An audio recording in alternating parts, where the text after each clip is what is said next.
Four words are engraved above the entrance of the Supreme Court building in Washington: equal justice under law.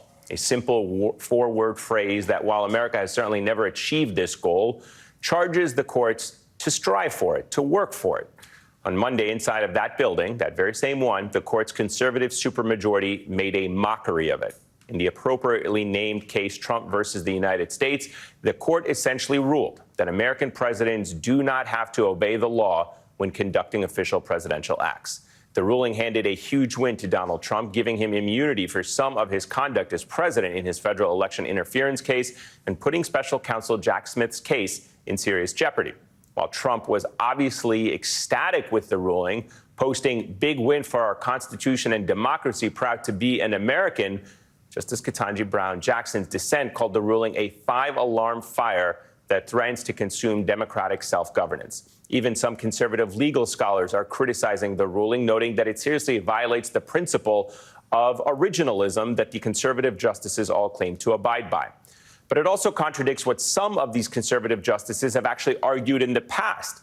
Let's look back at their confirmation hearings. When he was in the hot seat, Brett Kavanaugh cast presidential immunity as almost unthinkable and stated in his hearing that, quote, "no one is above the law." When Neil Gorsuch was asked if a president could be prosecuted for waterboarding people, he said, quote, "no man is above the law. No man."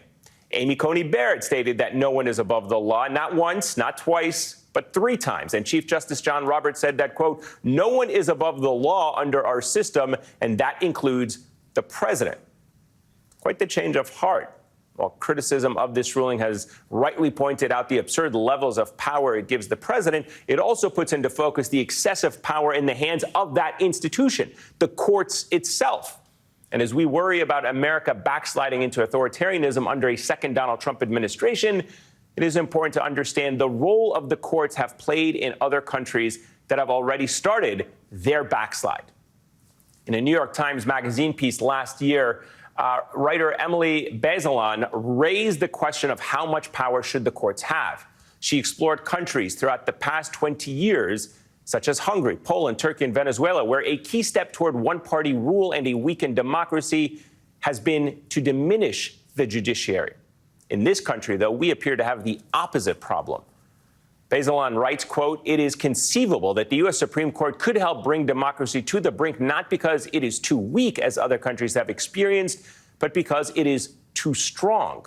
And a judiciary that is too powerful can also pose its own set of dangers to a healthy democracy, perhaps more than any other country.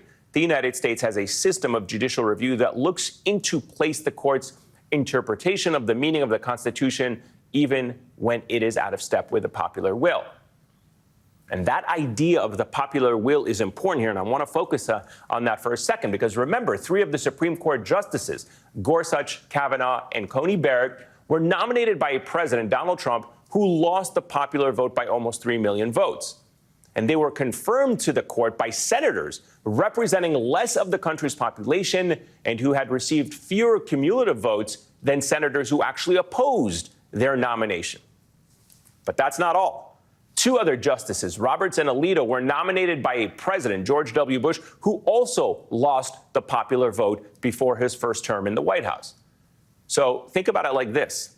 5 of our 9 Supreme Court justices were put on the bench by presidents who lost the popular vote when they first ran for president. And 4 of them were confirmed by senators representing less than half of this country. If Donald Trump is elected president again in November, the threat to American democracy will be severe. But even if he isn't, the vast majority held by the unelected men and women of the court who just gave Donald Trump's candidacy another huge gift on Monday have already put our democracy into question and peril. Joining me now to discuss this is Barbara F. Walter, professor at USC San Diego and author of How Civil Wars Start, and Ian Millhiser, senior correspondent at Vox and author of The Agenda: How a Republican Supreme Court is Reshaping America. A couple of light 4th of July holiday beach reads. It's great to have both of you with us. Barbara, I'll start with you. First, your reaction to the Supreme Court ruling that gave Donald Trump presidential immunity. Is it safe we are slipping down the road of our president becoming a king? What does this mean for our country?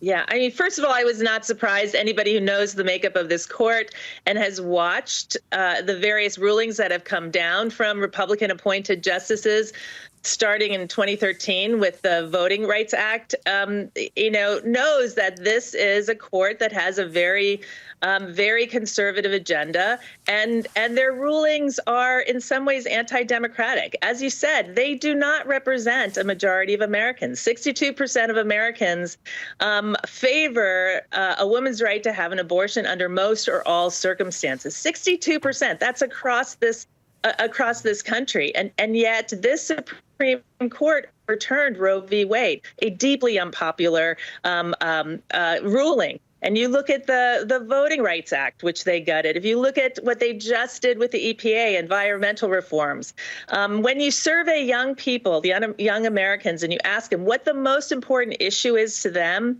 it's climate change and the environment. And yet this court chose to gut really important environmental regulations. So this is a court that is not intent on equal justice for all Americans. Its intent is to help boost some Americans over others, and that generally tends to favor wealthy Americans over everybody else.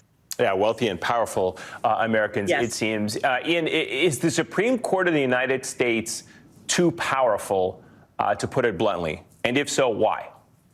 Oh, God, yes. I mean, there's lots of reasons why. One is that our Constitution is a very vague document. So, if you give the power to say what is reasonable, the Fourth Amendment says you can't have unreasonable searches and seizures, or what is liberty. The Fifth and 14th Amendment use the word liberty without much context. You're going to wind up with a body that has an awesome amount of power.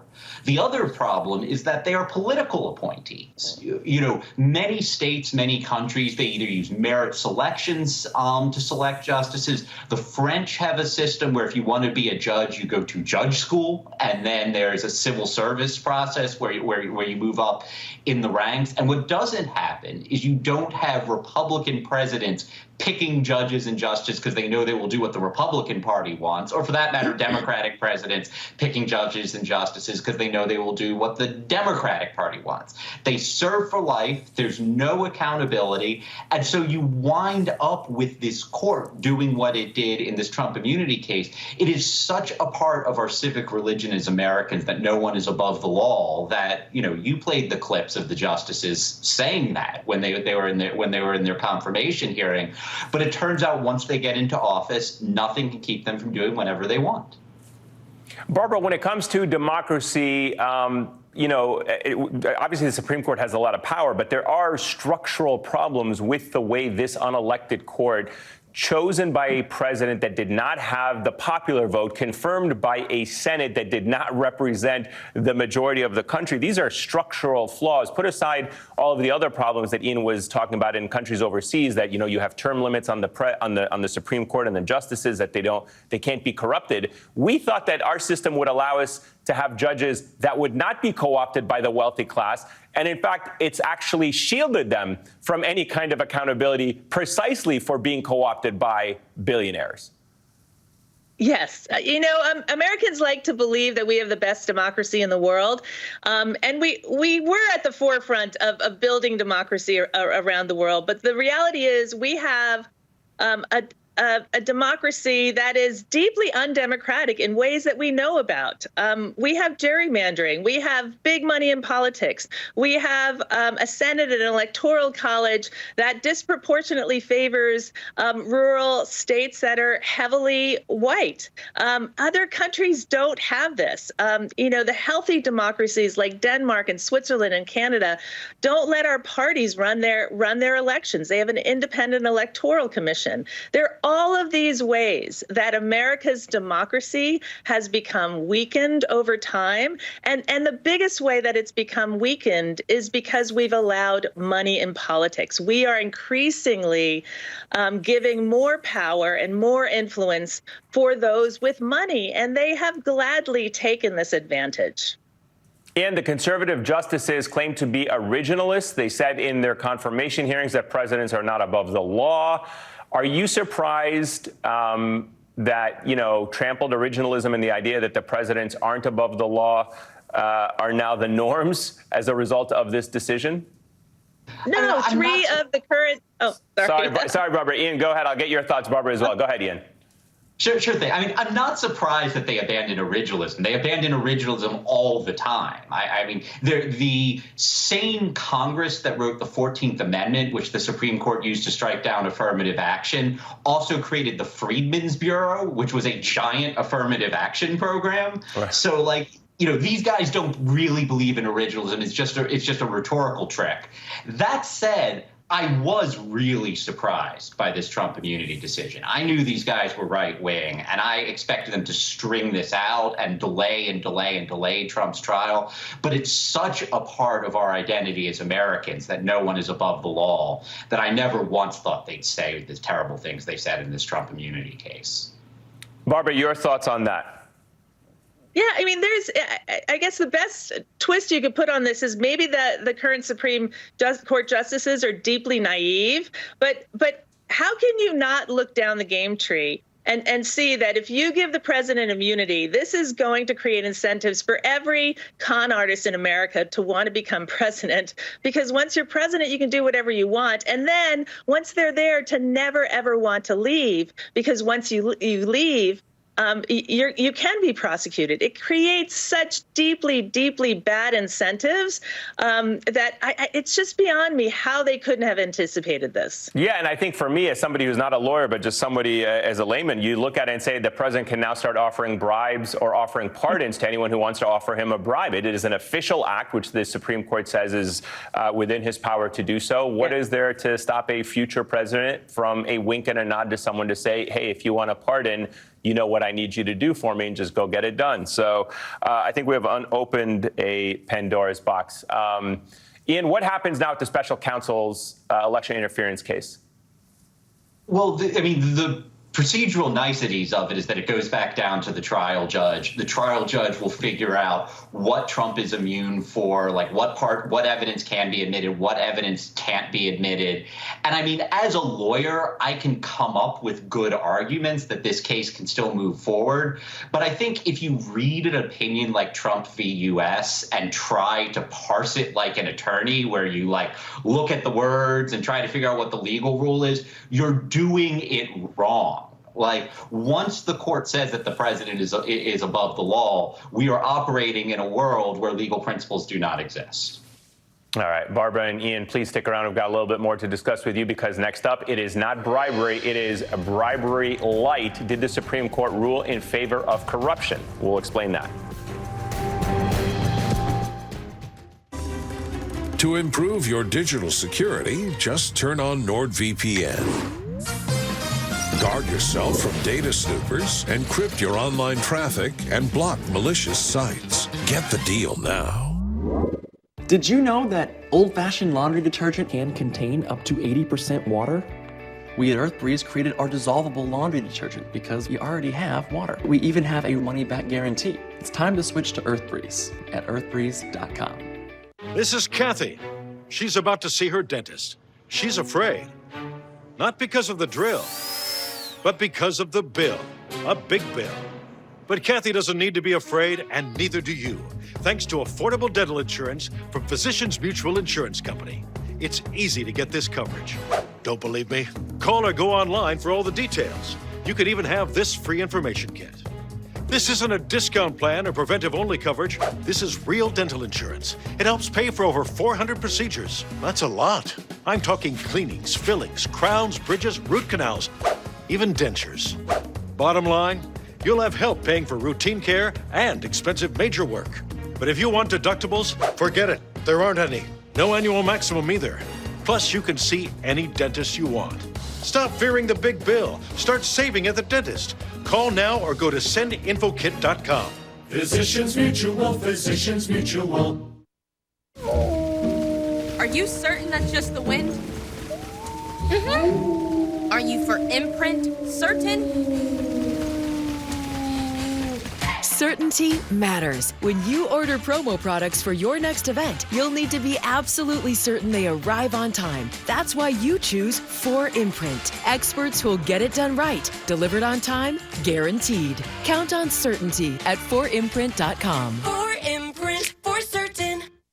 You don't have to walk the boardwalk this summer. Bring the boardwalk home. Taffy.com has the most authentic boardwalk saltwater taffy ever made. We've soft whipped 42 mouth-watering flavors all ready to quick ship to you or someone you love. Visit Taffy.com today. We were wondering if anything happened to us. We want you to take the kids. Doesn't count. What you need is a will, something you can sign and make official. Start your will at trustandwill.com and make it count. Give me one good reason why I shouldn't switch to Spectrum Enterprise. Well, you said our services meet some of your technology needs. But not all. Well, maybe you have too many. Demand better. And when they call you unreasonable, call us. Look, I'm switching to Spectrum Enterprise because they'll be a true partner. And I can't run this network without one. I think you can. Our clients do it all the time. Demand better. And when they call you unreasonable, call us.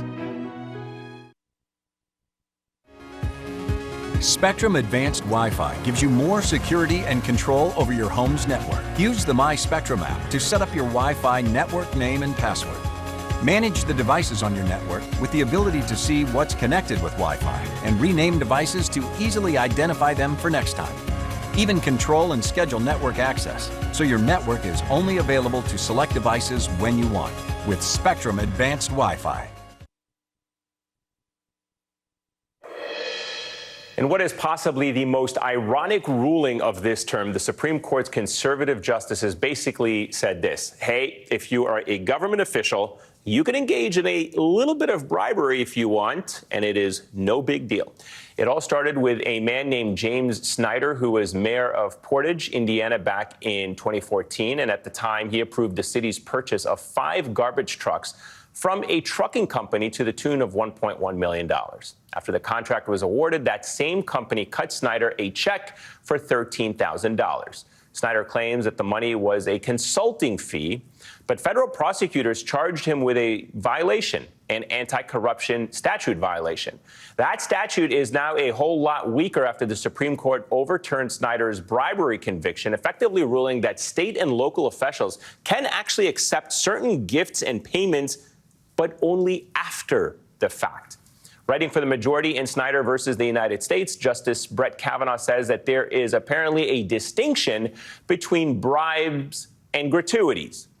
Whereas bribes are taken before an official act, gratuities are given after an official act as a, token of appreciation. Think of it as a tip to your waiter. But whether you want to call them bribes or gratuities, a check of $13,000 or, say, an all-expense-paid fishing trip to Alaska or the use of a billionaire's private jet can have major influencing power. You saw what I did there, right? I guess if Samuel Alito or Clarence Thomas were to have written the opinion, it would have been a bit too on the nose. Barbara F. Walter and Ian Millhiser are back with me to discuss this. Ian, I'll start with you and your recent piece in Vox about this, because that's what caught my attention to it. Break down this ruling for us. How much will this change how things are done in politics? Oh, man. What can I say about the Supreme Court that Kendrick hasn't already said about Drake? They not like us. They fly around in their private jets. 2 of them are just monstrously corrupt. And they've never met a corruption case where they don't come down on the side. You think of Citizens United. Think about the McDonald case where, they nerfed a different statute that prevents this kind of bribery. The only thing I can say about this opinion that is good is that it is narrow. It only applies to a statute that involves state officials who take bribes or gratuities, as the court called them. The federal statute prohibiting these gratuities nominally is still in place, but who knows how long that will last? Because again, these justices, they not like us. They think that corruption is just fine.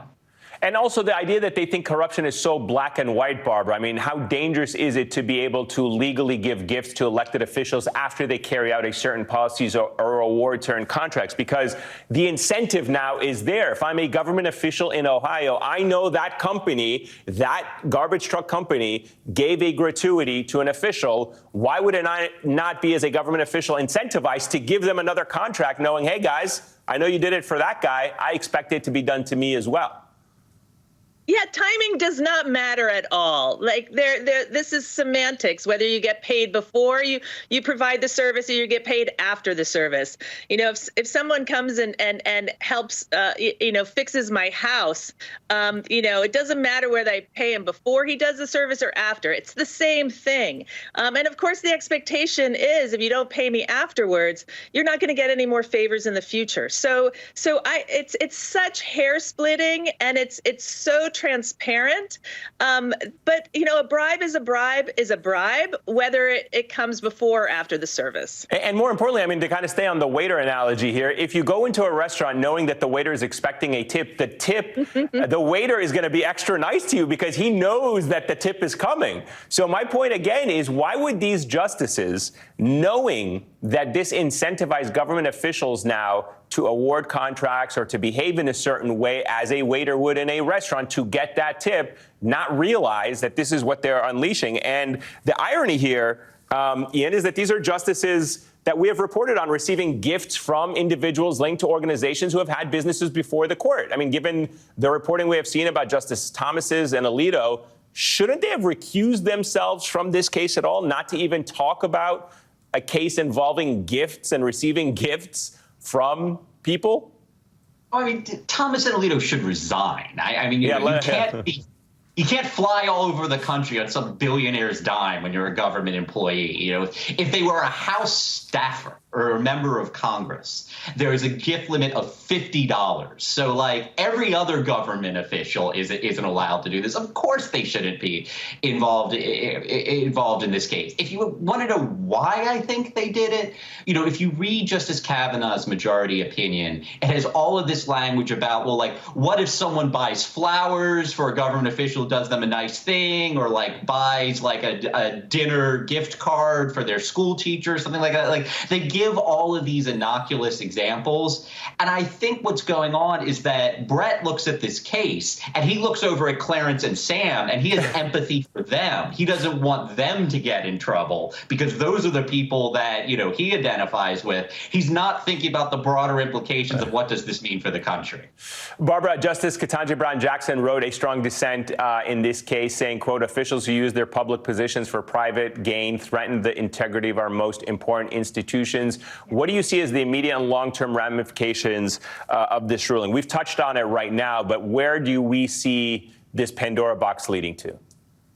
I mean, it's yet another instance of injecting more and more corruption into our democracy. And the implication of that's going to be that more and more Americans and more young Americans are going to distrust the system, and they're going to come to believe that maybe democracy isn't the best system, and maybe there's something better out there. And there are going to be people out there who will try to convince them that having perhaps a strong man in power, having perhaps business take over government would be better. But this is all part of a lengthy process to really undercut our democracy and undercut trust in our democracy, so that certain groups of Americans can ultimately have most of the power. And this court has been really transparent, or a majority on this court has been transparent about their desire to allow wealthier Americans to have more influence. And